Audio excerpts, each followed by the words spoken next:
Hello, everyone. Welcome to my channel, Midnight Nightmares. Today, I'll be reading a horror story called How to Survive College, a horror story for a chilling, unnerving, and sleepless night. So sit back, grab a drink and a snack of your choice, and relax. Let's get into the video. Before we begin, I want to mention that this isn't my story. I found it on Reddit, and all credit goes to the original creator.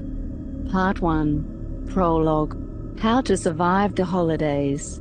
Hi there, my name is Ashley and I was voted most likely to get killed in my senior yearbook. If you're thinking, wow, that's a pretty dark joke, yes, it is, but there's a little bit of truth in it too. You see, I used to work at a campground that I think some of you know pretty well. It was a decent job. Kate always kept the minors in her employment on the safe jobs. I worked in the camp store as a cashier and the worst I had to deal with was money that had been pulled out of someone's bra.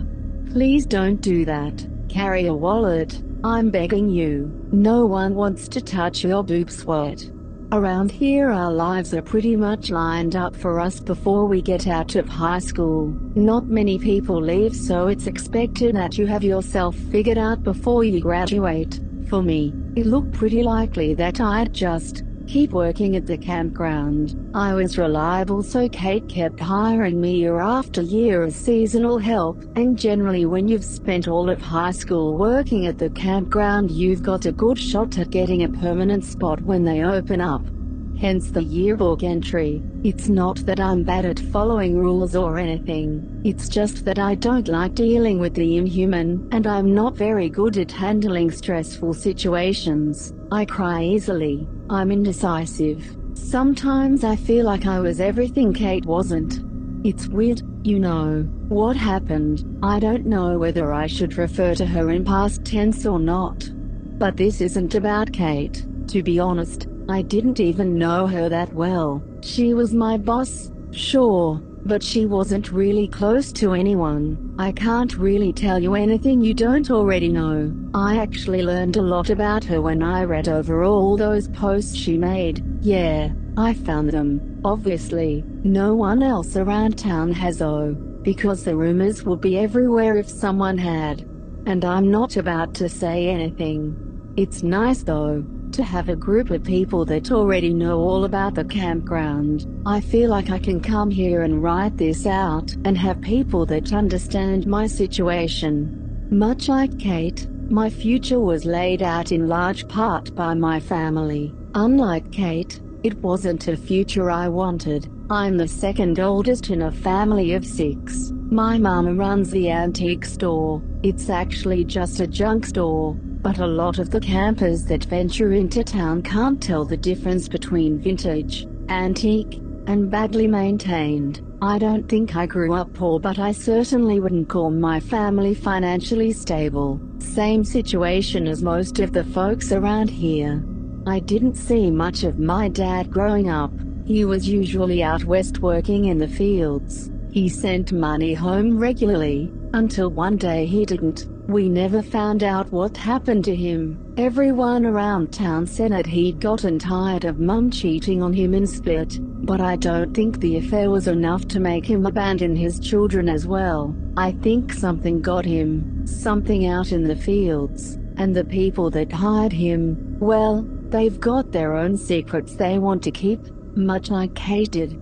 After he vanished, Mum grew very concerned about making sure all her children would turn out okay, but it was like she could only care about one of us at a time. I grew up without much of her attention, and honestly I think I wouldn't have turned out that well if it wasn't for the campground. The staff looked out for the high schoolers. Ed gave me my first beer when I was 15. Brian helped get my car towed out of the ditch one winter when I slid off the road. They were like a second family. Then last year my older sister got married, and all of a sudden Mum cared very deeply about what would happen to me after I graduated.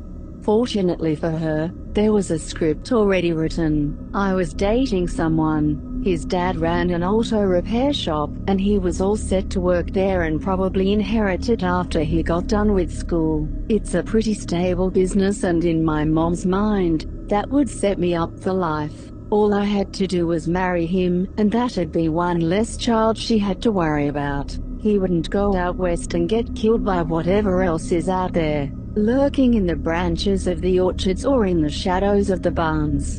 And I just accepted this. I graduated in the spring and worked at the campground for the summer, and as fall approached, my older sister started talking about weddings and whether my boyfriend would propose or not, like that was the only future I had. When I look back, I wonder why I sent out those college applications. No one had talked to me about college. Not my teachers, not my parents, no one. College was something the well-off families like Kate's did, and there aren't many of those. I just went to the library one day, printed out some applications, wrote an essay, and sent them in. It felt like I was someone else at that moment, acting on a crazy whim. I guess maybe I knew, even if I wasn't ready to admit it to myself. I didn't love my boyfriend. I was just going through the motions. Dating him was something I felt was expected of me. He wasn't even all that nice. Now him I can write about in the past tense. A week ago I got a response from one of those colleges. It's an obscure state college, but they're giving me an academic scholarship that'll cover tuition, housing, and even a stipend for food. Since I applied too late for the fall semester, I'll be able to start after winter break. It was like my world was turned upside down when I opened that letter. I panicked. I couldn't let anyone in my family see it. They'd all bought into the fantasy that my life would turn out just like my sister's, that I'd marry my high school sweetheart and everything would be perfect, like a fairy tale. And here I was, holding the key to my own prison cell, and I couldn't let them know that I had it. With 4 siblings left in the house, I didn't exactly have a lot of privacy, especially during the Christmas season. So I left, took the car and went to the only place I felt comfortable, the campground. Despite what the yearbook says, I felt safer there than I did in my own home. I took the letter with me so I could read it over and over, in the solitude of the deep woods where no one could bother me. That was the plan, at least. Then everyone's favorite thirst trap showed up, just sauntered up the path and stopped in front of where I sat on a boulder. I gotta say, I appreciate that Kate's version of him was hot. "Would you like a drink?" Bo asked, holding out the skull cup. I stared blankly at him for a moment. This wasn't my first time seeing him after the rules changed. He could have offered it to me at any time, so why now? "You're at a crossroad," he said in answer to my unspoken question. "It's time to finally decide." Oh sure, we've all talked about it, how we would answer Bo when he asked, and I just never decided because he doesn't ask the locals, so what did it matter? But here he was, offering. I can't, I stammered. "Can't drink, or something else." His gaze slid down to the letter. I clutched it close to my chest and pressed my lips firmly together. He retracted the cup and crouched across from me, so that we were on eye level. "I found the Reddit posts, you know," I said, "when I was searching for university applications. I'm not going to tell Tyler, or anyone else for that matter, anything about what Kate wrote. Wise. I doubt the fairies would be pleased with you for making them come erase Tyler's memory. I want to believe he's got a sense of humor, so I'm just assuming that was a joke." "I'm not sure what I want to do," I said glumly. "Mum wants me to stay here and marry my boyfriend." You realize that you're seeking advice from a creature that literally cannot choose his own name, much less what he wants to be. "You sought me out." He inclined his head slightly and I thought it was conceding the point, but there was a faintly mocking smile on his lips as he did. "Perhaps you didn't seek me out. Perhaps I called him, just as Kate used to. This wouldn't be a difficult decision if you'd already decided to stay," he said. rising to his feet. Staying with what you know is always the easier choice. There is comfort in familiarity. He hit me, I whispered. My boyfriend. I haven't told anyone else yet. Pain can be familiar. He turned to leave. I glanced up at him in surprise. I still haven't decided if I want a drink or not, I said. It wasn't a serious offer. You belong to something else tonight. Startled, I looked around me. There was nothing in eyeshot. But why was Bo backing away while keeping his gaze expectantly on me? Hadn't Kate handled all the dangerous things? I stumbled to my feet, heart pounding loud enough that I could hear it. Then I realized it wasn't my heartbeat I was hearing. It was hoofs.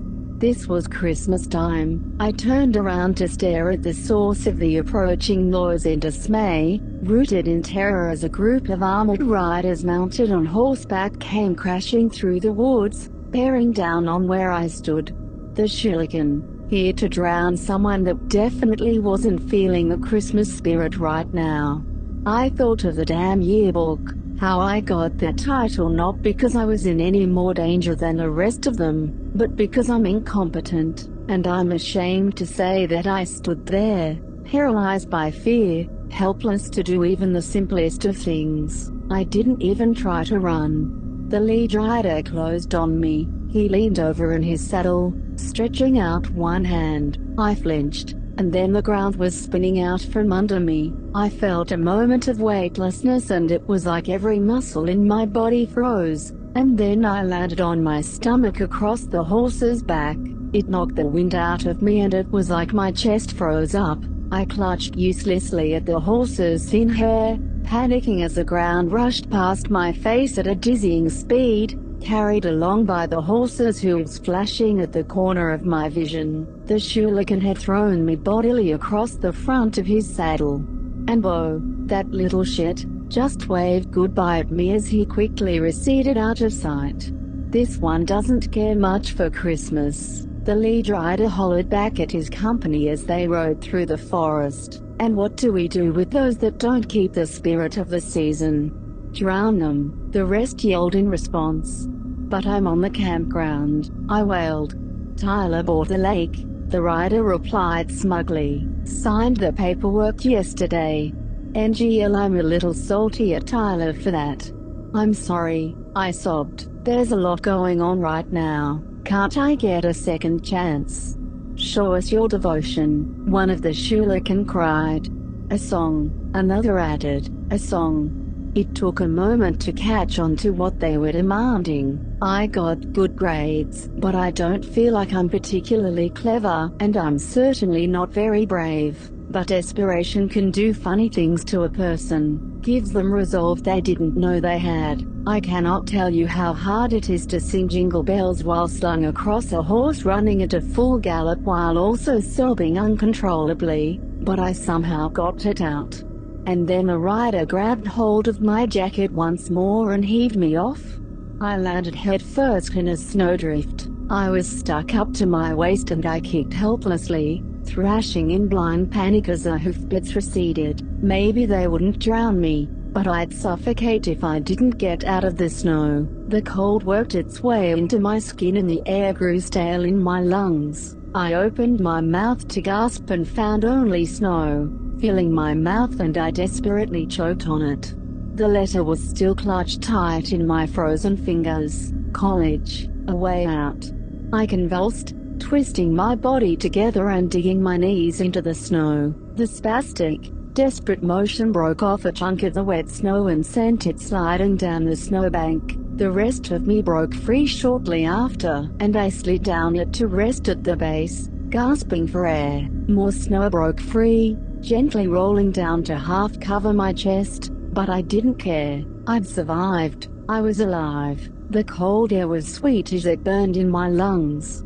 I think being half buried in snow was what saved me. The Shuriken weren't the only things out hunting that day. I felt at first as a feeling of dread in my chest, a squeezing sensation. The light was suddenly painful in my eyes, like the waning sunlight reflected all the more brightly off the snow and ice. It was sharp, like the light was crystallizing, stabbing into my flesh. My breath came out in a thick cloud and my tears froze on my cheeks. Footsteps, heavy, even footsteps. I turned my head to the side, not daring to move any more than that. A massive figure was slowly trudging through the woods, shoulders hunched and head bowed. Its matted fur was the color of the tree bark, and curving horns protruded from its deformed skull. It glittered with frost. Silver dusted on the tips of its horns and the ends of its fur. Its hooves left deep imprints in the snow that crackled with ice as the snow melted, and immediately refroze in its wake. I shifted, burrowing deeper into the snow. My leg dislodged more of the snowbank and it tumbled down over me, enveloping my body and covering my face and head, so that I could barely see through a thin layer of white powder. The footsteps paused. The snow creaked as it shifted. It turned and walked in my direction. I sucked in one last deep breath and held it. I didn't dare exhale. I didn't dare do anything that could possibly alert it to my presence. Hidden beneath the snow, paralyzed with fear, I watched as its hooves stomped closer. I could smell sulfur and the snow steamed at its feet. It stood over me, an immense, foul presence that I could feel on my skin. Like insects were crawling down the back of my jacket, running across my spine. My lungs burned, thirsting for air, but I grimly held on. I embraced my terror, letting it paralyze my limbs. The creature stood there for a long, agonizing moment. Then, ponderously, it turned away. The smell of moss and rot went with it. A chain trailed behind it. It was clutched in one hand, taut against the weight it dragged behind it. I finally took a breath, shallow, shaking, as the rattle of the chain covered any noise I might make. I watched as the chain bounced past me until it ended, wrapped tight around the neck of the body it was dragging behind it. My boyfriend. His body was frozen solid with his hands clutching at the chain, wrapped around and around his neck. His eyes were open, bulging like glass marbles, and his tongue stuck out from between his frosted lips. His legs dragged behind him like a doll, leaving shallow furrows in the snow as he slid past me. Krampus had come to take all the wicker boys and girls away. I remained hidden under the snow as he continued on his slow journey through the forest, dragging my boyfriend behind him like a sled. I didn't work up the courage to move until long after he'd gone. Only once I was convinced I was entirely alone did I finally crawl out of the snow, shaking violently, and stumbled back through the woods to find a familiar path before the sun set entirely. Tyler found me at the edge of the forest. He saw my car in the parking lot and went searching for whoever was still on the campground. He's a nice person. His wife made me hot chocolate while I warmed up inside their house, shaking violently as my hands and feet thawed. Then he let me use his computer to fill out the university's acceptance form and register for my first semester of classes.